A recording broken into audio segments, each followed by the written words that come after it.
episode of the Relevant Recruiter Show. And today I've got a really cool show on tap. Today we're going to talk to my friend Daniel Cheetham. He's the founder of Captain's Club, which focuses on specializing in identifying and attracting top talent leaders for organizations that really align with the company culture and the success that the company has moving forward. Daniel and I were catching up over last week, and we were just chatting about personal growth and investment, something that we're both very passionate about. And we thought, what the heck, let's go ahead and talk about this specifically. So Daniel, thank you so much for joining me today. Yeah, absolutely excited for the conversation. Awesome.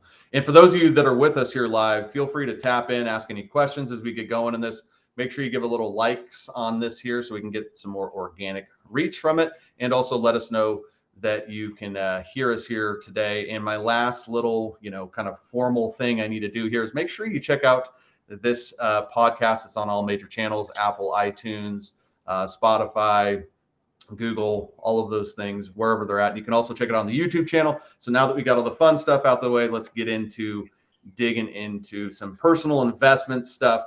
So Daniel, before we get into that, why don't you give a little bit of background? How did you get into, the recruiting and search industry? Wow. I guess kind of where to start, but I'll back up a little bit. So originally from Seattle, and then went to college for construction management in Ellensburg, Washington. Came out to Arizona for a spring training game, and I never went home.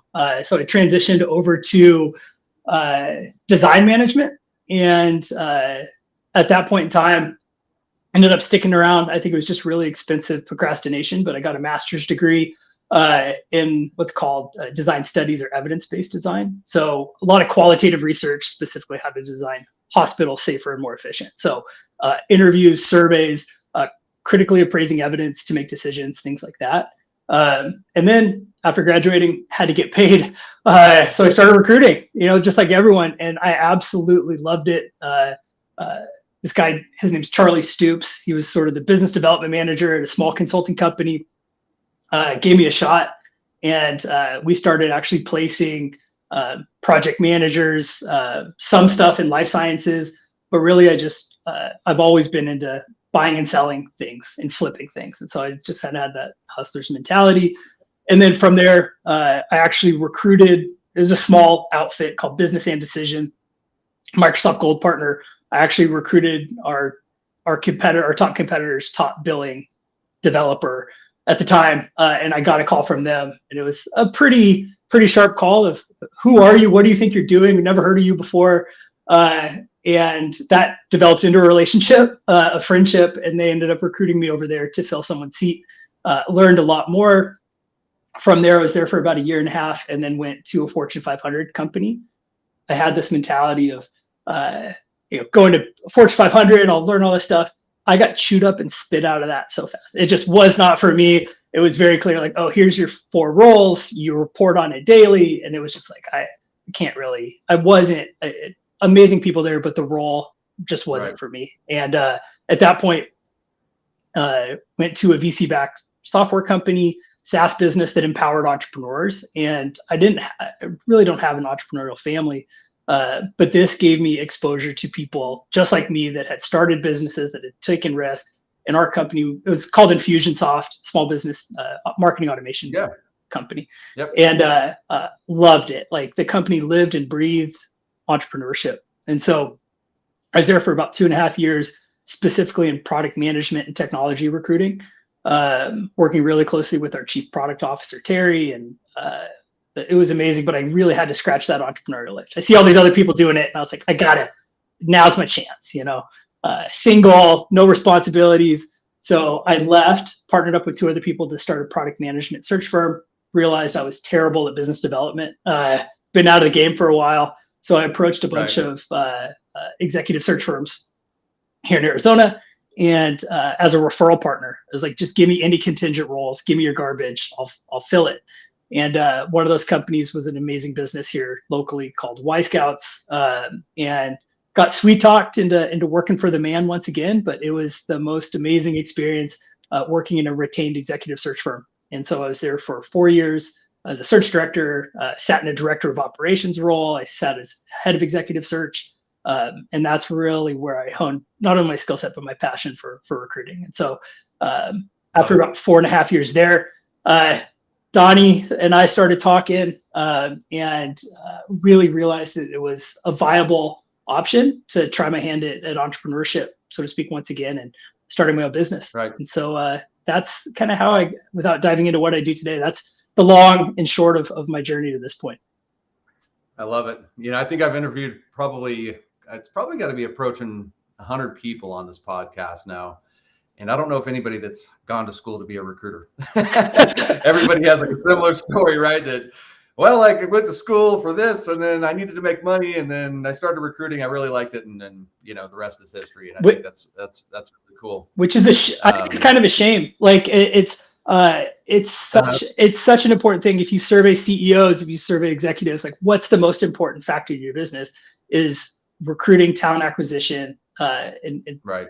And the fact that there are some programs out there, and I think I just kind of fell into a program here at ASU that actually was sort of built for that, like critically appraising evidence, how to build qualitative research tools to drive a desired outcome. So there should be more formal education. There's not even that many books on how to be a better recruiter, so it's amazing. Right. Yeah. Well, it's one of those, I talk about it with people all the time. The hard part of it is there is no barrier to, at entry. So, that creates a lot of, muddiness, I think, in the industry reputation, because you got people that kind of fly by the seat of their pants and they're in this space for 3 months and then they're out. And then you've got people like yourself that have been in it for years, and you have to compete with a person who just has changed their LinkedIn profile to recruiter last week. And going to market. It's really an interesting space in industry. So, kind of putting your entrepreneurial hat on, love the background. Now we're in Captain Club, we started Captain's Club. Like, what were the big, what are 3 challenges that you kind of noticed right away? You mentioned business development kind of being one that you went beforehand, but like, what were the big challenges for you as you kind of went out on your own that you kind of stick with you? I would say the biggest challenge one is that belief in yourself, right? I think when other people believe in you, when you're in a company and you have direct reports and you have a boss and everyone's sort of relying on you independently, and that's very fulfilling. When you go out on your own or you're deciding to, it's scary. It's kind of like, oh shoot, I can't swear in here, but like you have that moment, and one of the I'm really lucky. I was at a point in my life where my wife and I I already proposed. We were planning on had our wedding planned. It was a COVID wedding. We ended up having 2. It was very expensive, so I had to work. But a good forcing function. We also found out we were expecting a baby at the time. Literally 3 weeks after I turned in my notice, so it was go time. And for me, I think just that resonant belief in yourself that you could do this. And sometimes you don't have a big, whether it's financial net underneath you to carry you, or, but I did have, the support of my wife, the support of my family, friends. I'd been talking to you for a while, which was really instrumental in that. And just understanding that other people had been down this path and been successful, and not to kind of be overconfident, but it's like, if they could do it, I could do this, I can make it happen. I've seen me do something like this previously. So the first step was just the gutsiness, man, of getting it out there, like putting your stake in the ground and saying, this is what I'm doing. This is why I'm doing it. So that was big. The second piece of it, as far as the challenge goes, I didn't realize how much I love locking arms with a team and solving a problem. When you go from like your 9 a.m. Monday morning meeting with everyone and everyone's kind of jazzed what you do over the weekend, to like having your cup of coffee, sitting down and being like, all right, what do I do today? Like, where do I go? So that for me was also a big piece of it of, I don't want to say like loneliness, but it's also me and my dog can only solve so many problems going on walks, or how to address clients and stuff. So making sure you have some sort of a network or referral base out of, that you can just bounce ideas off of is really important.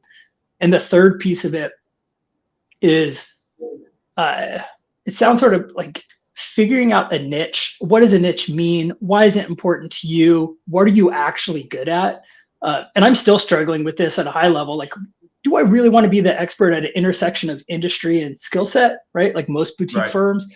Do I want to specialize more in the psychographics of founder-led business that's going through a transition and needs to hire an great operator? Do I want to tie myself to EOS and hiring integrators? Like all of those sorts of things. That's really the journey. And figuring that out, who you want to be and why.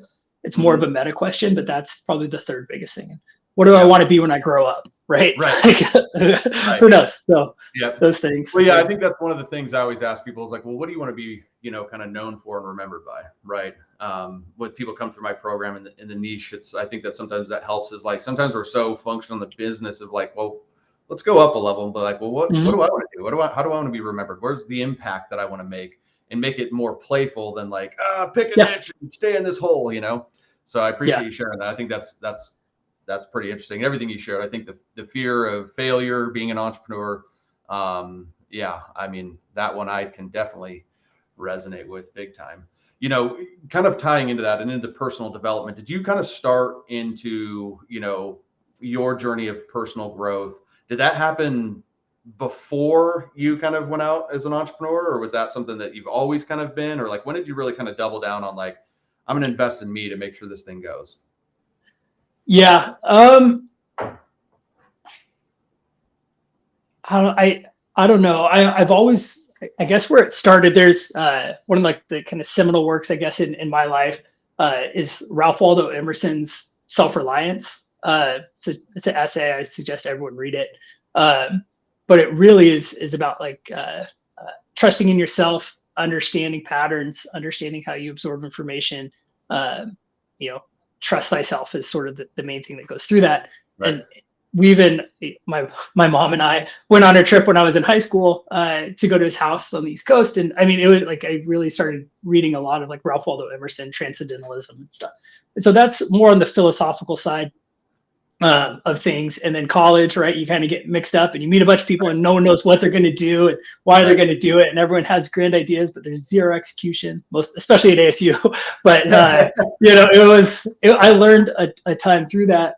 But personal development, I had, I was always a big reader. And I think this is just one of the drawbacks of my personality type is I consume when it comes to information and ideas and should I and overanalyze versus like get out there, execute, test, fail, and move forward.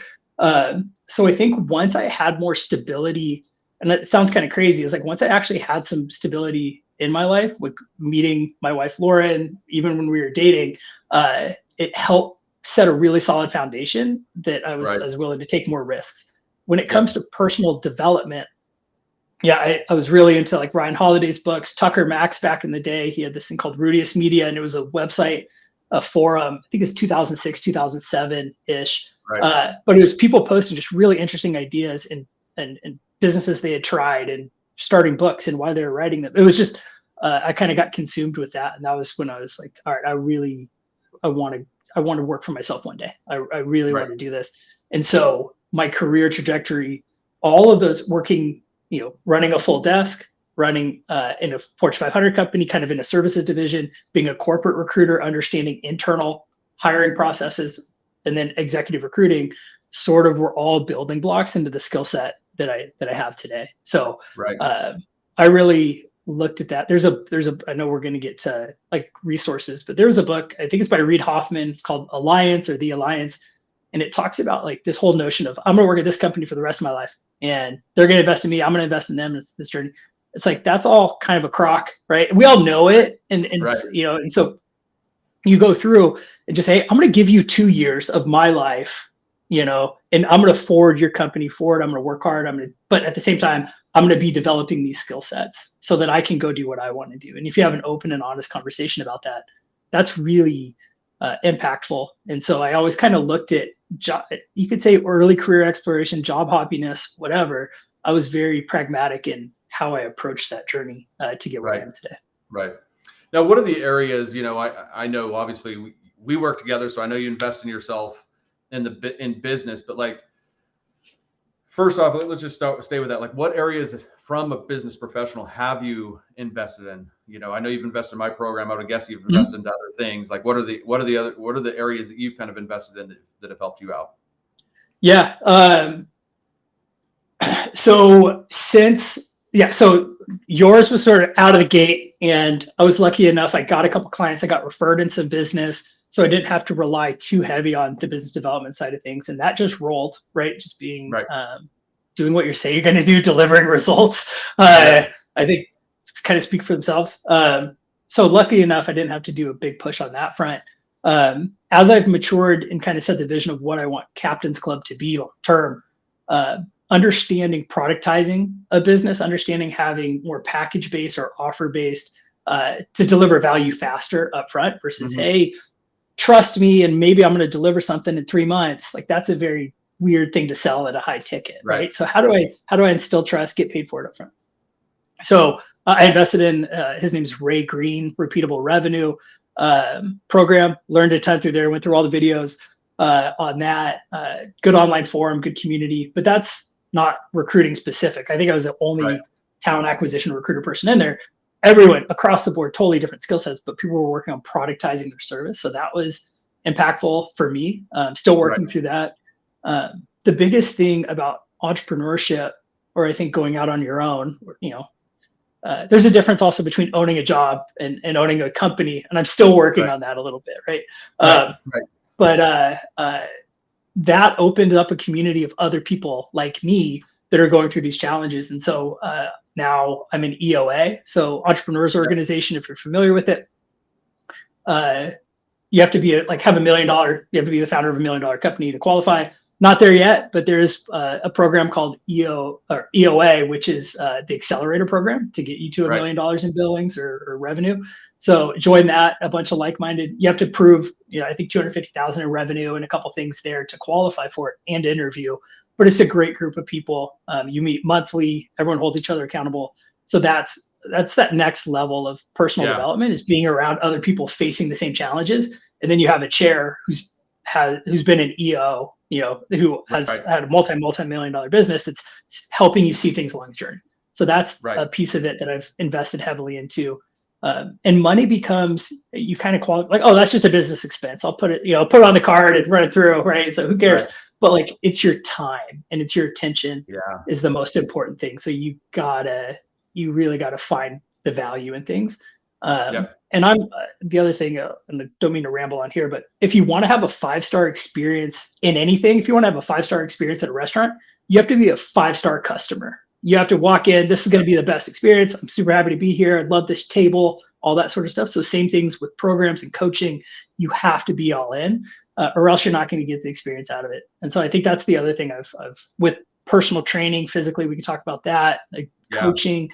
You have to give it the time and attention it deserves, or else you're just shortchanging yourself. So, no, I think that is a huge point. Like, people come to my program, they think I'm some sort of magic pill, and it's not, right? It's the people that see the results of the people that do the work, that are committed, invested, with their time, and I think that's a huge part. Is okay, I'm making a commitment to myself. Forget about the coach or the program. Like, this is a commitment for the best interest of your future. So I think that's a huge point that you make. It's not about just the financial commitment, like you're saying. It's like, hey, everything's a write-off. I can write it. Oh yeah, okay, I'll write this off. Okay, that's one part of it. But then, am I fully committed to going through this program? For those of you that are listening live, go into the comments. Let us know any programs that you found value in, or what your journey is. If you've got any other additional thoughts outside of what Daniel's sharing here. Daniel, what about on the personal side? Like, you mentioned personal training. Is there any other things you're doing outside of personal training for coaches and mentors and things like that? I'm a 15-month-old baby boy, so life is that's a pretty steep learning curve right now. Do you have a personal parental coach yet? Or? Yeah, there's a lot that goes in there. My wife is a great coach on those sorts of things. But I would say, one of the things that was really important to me when I left Y Scouts, when I left my old company, and they're still doing great business and those sorts of things. But for me, I really wanted to balance the time and attention I spent with my family the time and attention I spent on my health specifically. I think I was, not that I was super out of shape, but I was kind of the heaviest and weakest I've ever been.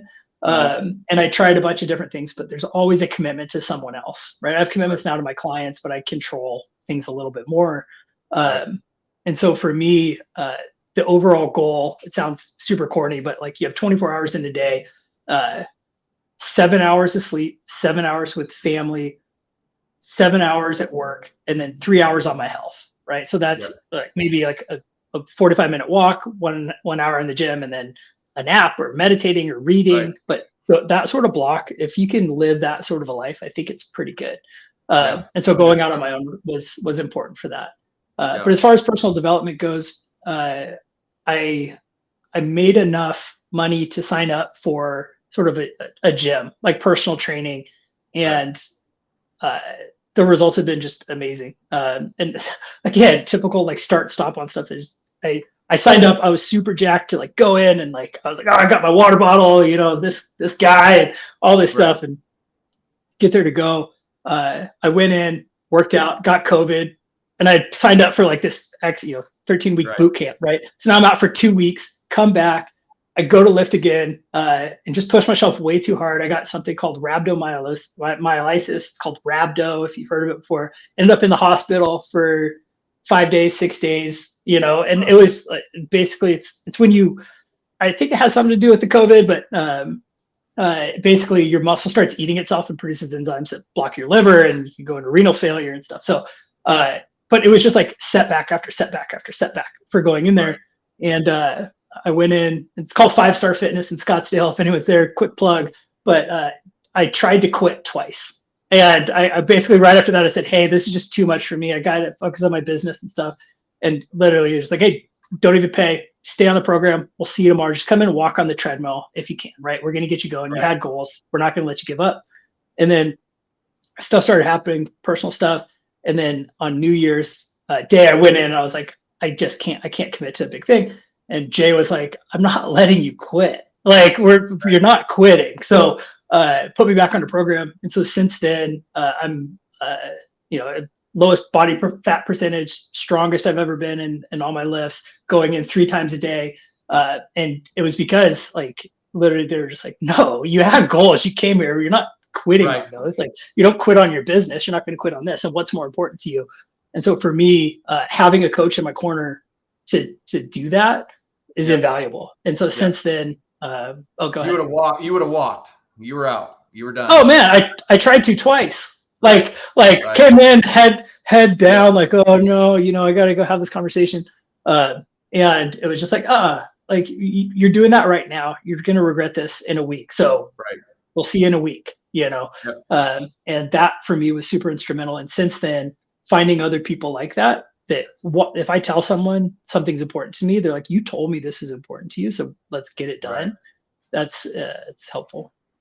Yeah, that's awesome, man. And kind of talking about results, and I know this is where it's always like, how do you quantify? You mentioned some of the stats of like what you've, but like what, from a business standpoint and a personal standpoint, in whatever way you can kind of synopsis, give us this, but like, what are the results that you've seen from investing into yourself? Like, where do you feel like your business from a revenue standpoint has gotten? Like, how do you quantify your health and mental and all of those things? Yeah. And I know that's loaded, I think, right there. So. Yeah. Well, there's a lot into it, right? So I would say, health, wealth, and relationships. So I have a group of guys. We meet on Monday morning and Friday mornings, and we go through like one health goal, one wealth goal, one relationship goal for the week. And then we all I send out email afterwards, and we check in on Friday if we did it or not.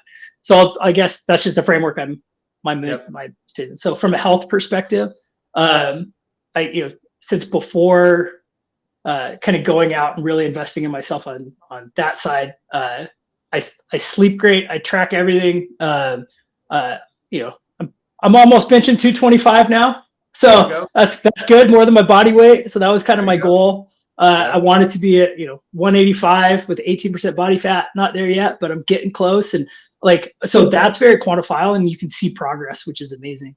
So for me, that's all because I had a coach, I have a group of guys that are group of people that we meet up with and lift together and stuff. So that's helpful. But I feel on an energy level, I'd say I went from like a 6 to a 9 or a 10. Like it's hard to be a 10 with a toddler running around all the time. But you get a 2 a.m. wake up call randomly. Yeah. But right now I feel pretty good. But that's been a huge thing. So that's easily quantifiable for me. Business has been great.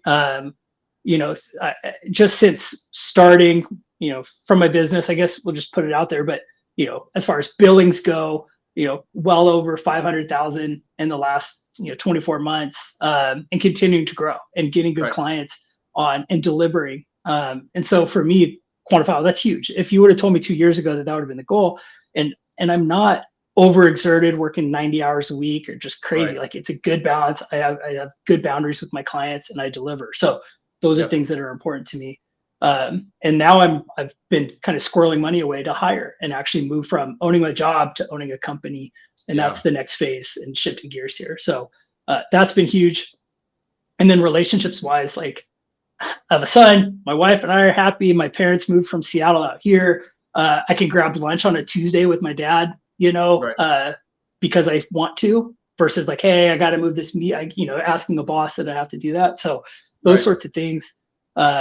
It's been an amazing transition, and who I am as a person. It's not that I have those things right now, but I'm the type of person that can do those things. So if everything got scratched, I could do it again tomorrow, and I'm confident.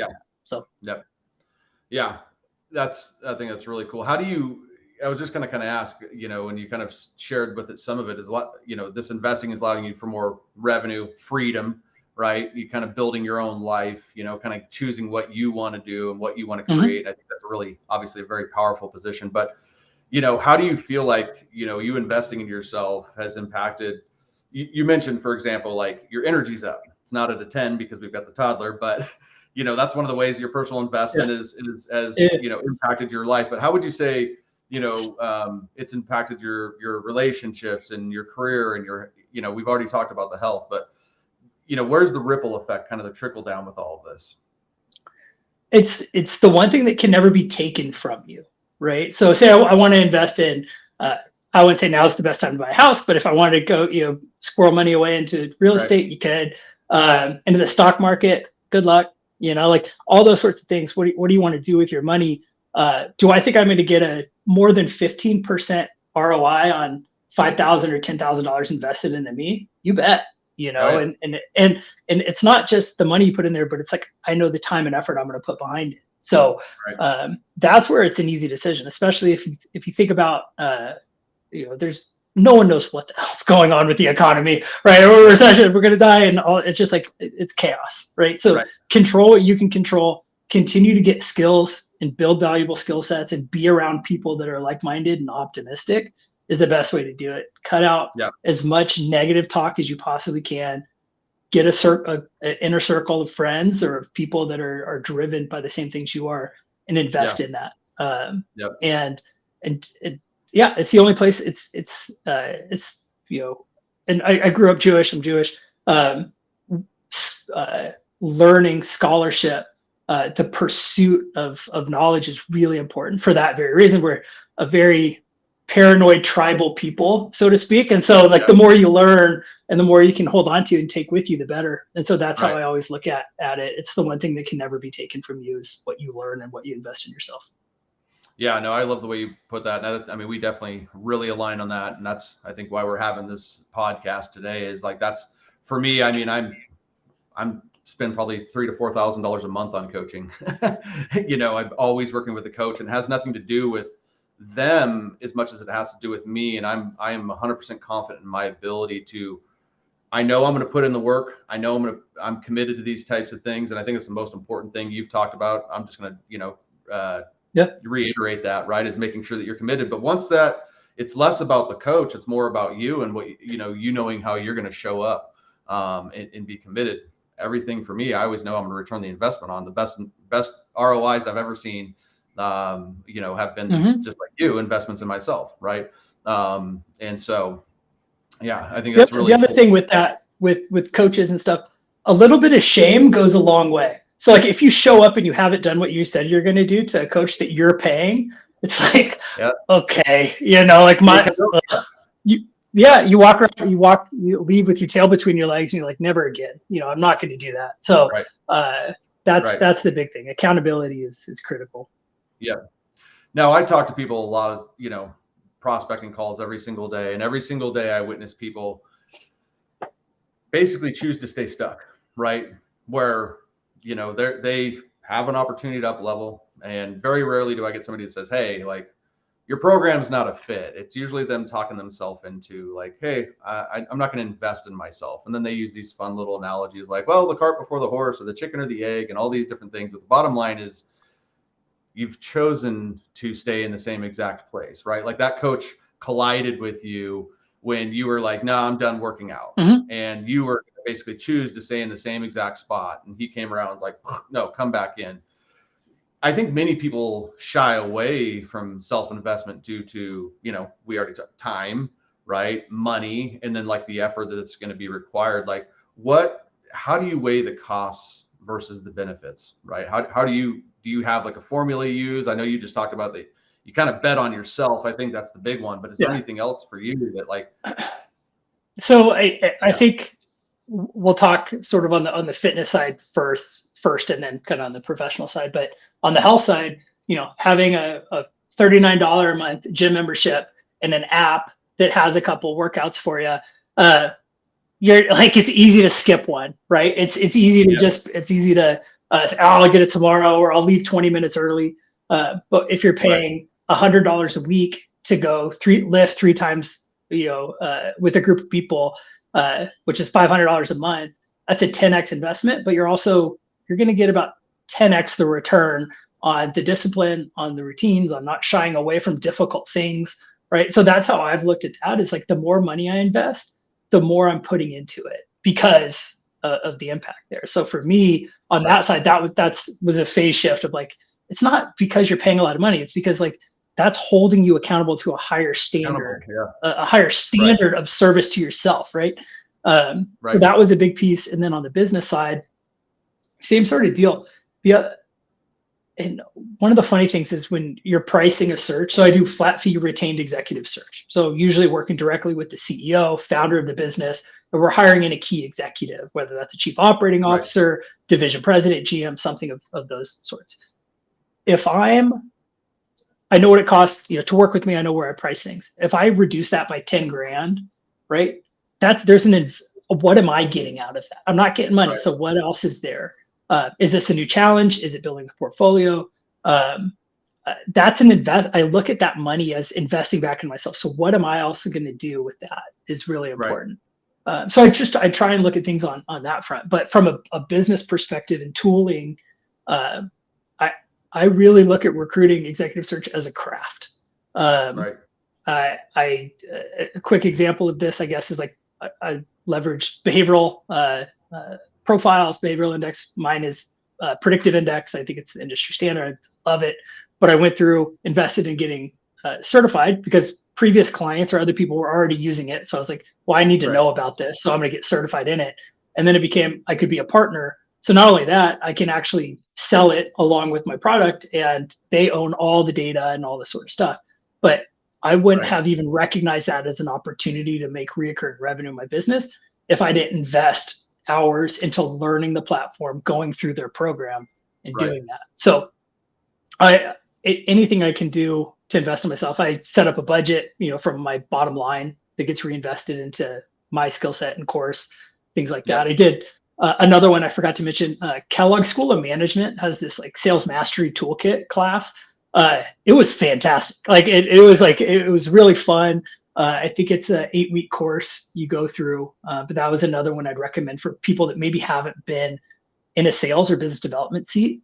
It was great. It was great. That was another one.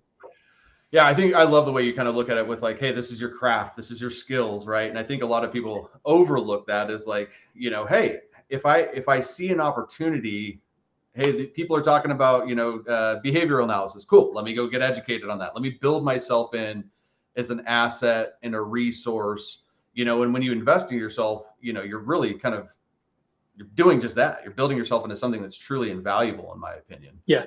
Yeah. And even with books, like there's, yeah, I always look for, I'll show you this real quick.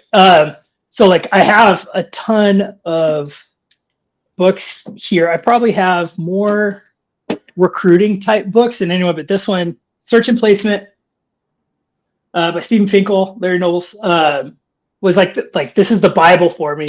And I remember at my very first job, Charlie Stoops handed me this on my first day, and he's like, "Read this." I was like, "All right." And since then, it just goes. So Summer Hackley has a great book out on. It's actually more for like job seekers, but in executive search. But I'm always hunting and always reading for new books. You can always learn something new. Right. What are your kind of favorite books, just in terms of like personal development in general, outside of just recruiting? Like, what are some other books that kind of come to your head that you love? So big fan of, it seems to be on trend now, but I've been doing it since before it was cool. But as far as like stoicism goes, like Ryan Holiday, I think does a really good job of distilling it down. So ego is the enemy. Stillness is key. The obstacle is the way. Those books are fantastic. The Daily Stoic, I started probably reading it when it came out, and then now my mom reads it, my brother-in-law reads it. We all read the same thing every morning, and so like sometimes we'll send it to each other, like send comments. And for me, that whole mindset of like not being attached to the outcome, but just attached to the process is really critical. So I spend a lot of time doing that.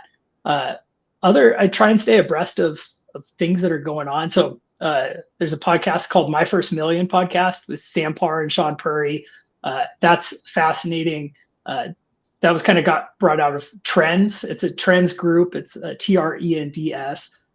There's a Facebook group, and it's all sort of people that are not quite indie hackers kind of mentality, but like starting businesses. They're CEOs. The founder of Sprinkles Cupcakes was in that. I took Sean Parr's like copywriting course. Right. I took Sam's ideation course, like how to think about new businesses and new products. So, and those are $1,000 a piece, but you're in a cohort. It's a week long. And so like, those sorts of things, I love spending money on that. It's so worth it. And yeah, just find good podcasts to listen to you resonate with is really important. And listening to other people's stories. Founders Podcast. I don't know if you've heard of Founders Podcast, but they go through and read books on basically like the biography of Estee Lauder was amazing. So they go through, and Napoleon, and they go through like biographies of both business tycoons and historical figures, and that's fascinating.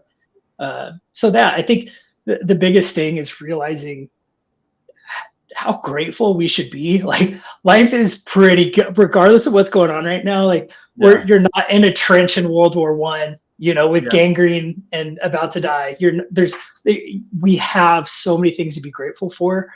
And so the attitude of gratitude. So like, hey, if client doesn't go with me, awesome. That's a huge opportunity. Actually, if you're going to go with someone else, you should probably go with these other firms. So like just being comfortable in that is really important. So those are the biggest things.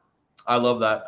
Do you have anything specifically? I mean, your mindset's pretty sharp. Like, what do you do anything, or do you have any books from a mindset standpoint? I know you mentioned like some of the stoicism stuff, but like, what do you kind of look in to keep yourself focused and continuing to create and believing in yourself and things like that? Yeah.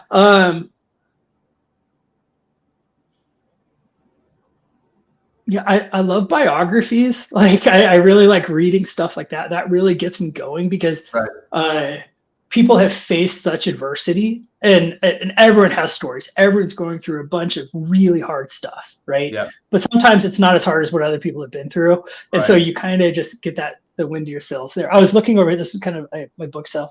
A recent really good book, Julia Galef's Scout Mindset is really good. It looks like this.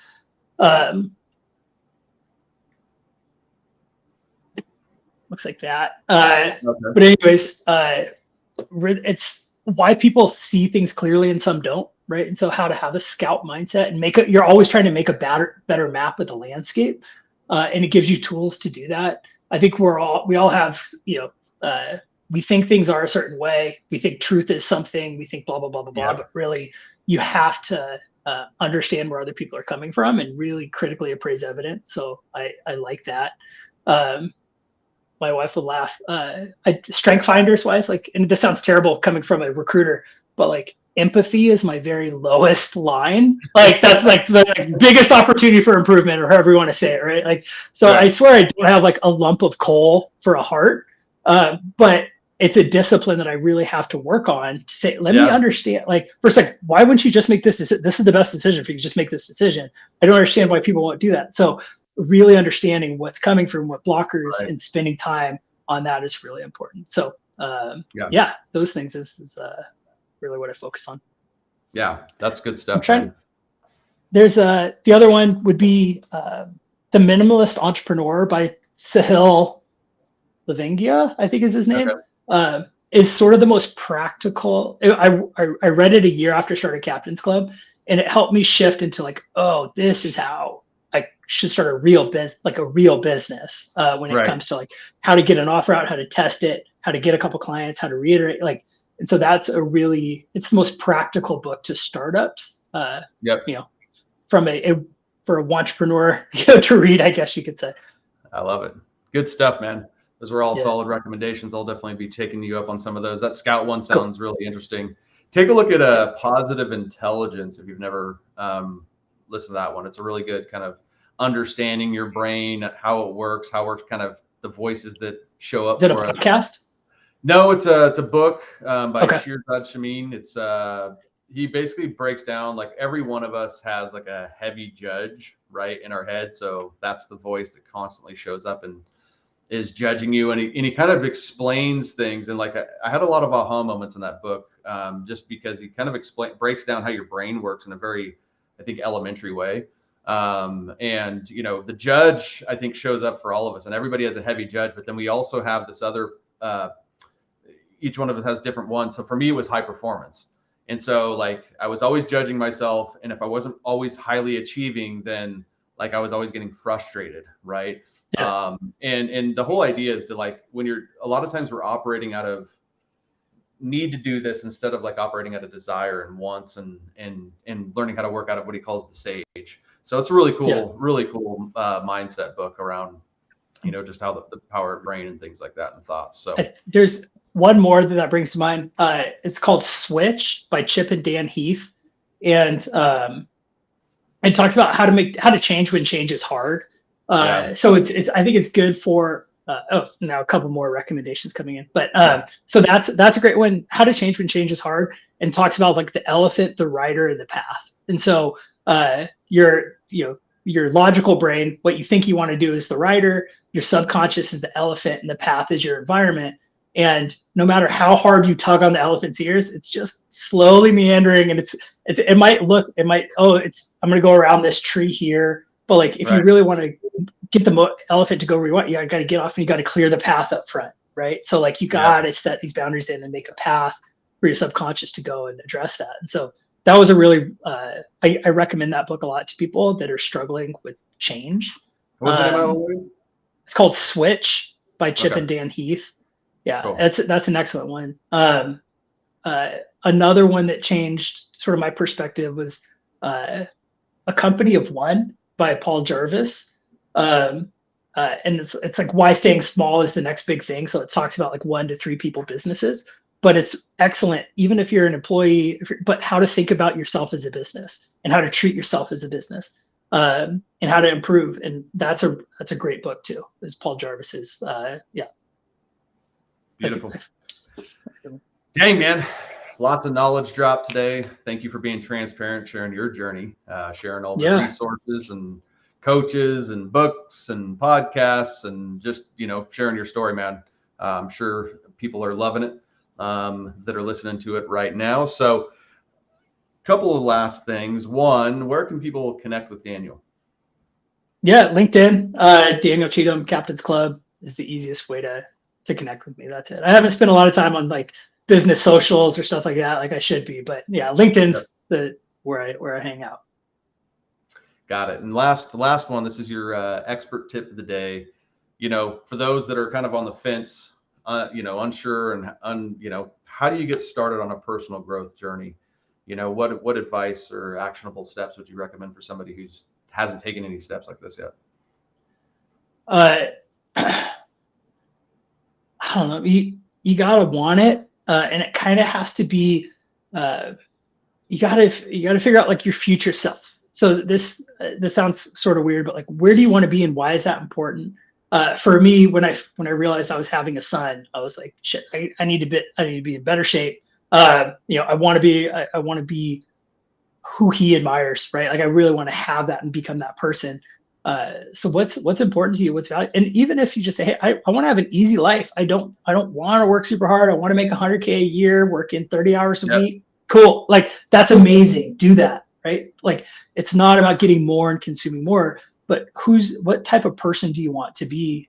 And so for me, I think I posted a video on my birthday 2 years ago, announcing to like my Facebook, all my community, LinkedIn, saying, hey, I'm starting a business. Here's why. Thank you for everyone that supported me to this journey. And it's not necessarily about the outcome of the business, but who I'm going to be on the other side of it. And when you start thinking about that and having that notch in your belt of like, yep, like at least I gave it a go, that's really important. So that's for kind of taking risks in what you're going to learn. And that's development. There's no development without taking risks or being vulnerable or putting something out there that can be taken from you. So that's a big one. I guess one more recommendation. I know this kind of popped up, but there's a poem by Rudyard Kipling called "If," anyways, it's something I think everyone should read. It's if you can keep your head when all about you are losing theirs and blaming it all on you. If you can trust yourself when all men doubt you, but make allowances and they're doubting too. If you can wait and not be tired of waiting, or be lied about, not deal in lies. Be hated, don't give way to hating. Yet don't look too good nor talk too wise. It's like this whole, and I've memorized it because I read it to my son every night. But it's something that, from a personal development, having some sort of a creator, something that you anchor to, is really important as well. And then reminding yourself every day of that. So yeah, I would say that's sort of it, but you're never going to regret investing in yourself. You're going to regret not putting in the work to invest in yourself. So you might be like, oh, why'd I pay, if I did this, but it's on you. And if you want to make the most of it, like that's the most important thing with being an entrepreneur, being an adult, is controlling your time and energy. So, so we're going to end it with that, man. That was some nice little fire that you dropped there at the end. Appreciate you being here with me today, man. Again, if you're listening with us live, you can find Daniel on LinkedIn. Check him out. Follow him. He's got some good content that he's always pushing out there. He's an inspiration to follow. As you can see his journey and how he talks about his development, you'll be able to see that show up just by how he shows up on LinkedIn and being the man that he wants to be, in that last little nugget that he dropped there. Again, if you're listening with us live, make sure you subscribe to the YouTube channel. You can find this podcast, or you can find it on all major traditional podcast stuff. And this is Donnie Gupton, Daniel Cheetham. We will see you guys here soon. Thank you guys for watching. Thanks, Donnie. See ya. If you enjoyed it, give us some taps.